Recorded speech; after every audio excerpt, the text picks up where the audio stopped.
এই সিরিজে এখনো পর্যন্ত আমি তোমাদের বলেছি যে কিভাবে স্টার্ট করবে, কিভাবে কনসিস্টেন্সি মেনটেন করবে, আর কিভাবে নিজের এক্সকিউজেস সাইডে রেখে আগে যেতে হবে। কিন্তু এই সব লেভেল পার করার পর আসছে সব থেকে বড় আর সব থেকে পাওয়ারফুল লেসন, সেটা হলো সেলফ ডাউট। এটার বেলায় মানুষ হার মেনে নেয় আর ফাইনালি ছেড়েও দেয়। আর সত্যি বলতে এই ফিলিংস সেই সব মানুষদের মনেই আসে যারা লাইফে কিছু বড় করতে চায়। যত মানুষই সাকসেসফুল হয়েছে তারা সবাই এক টাইমে 0% কনফিডেন্ট আর সেলফ ডাউটের সাথে শুরু করেছিল, but still they are successful. Self ডাউটের মানে দুর্বল হওয়া নয়, এর মানে যে তুমি তোমার লিমিট থেকে আগে ভাবছো।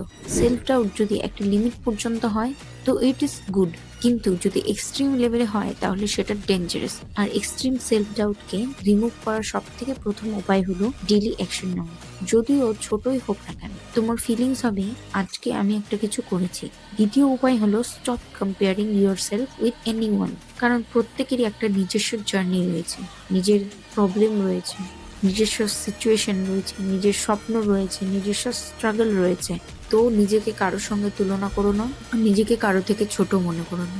বাকি এই সিরিজের শেষ পর্যন্ত থাকার জন্য চ্যানেলটি সাবস্ক্রাইব করো।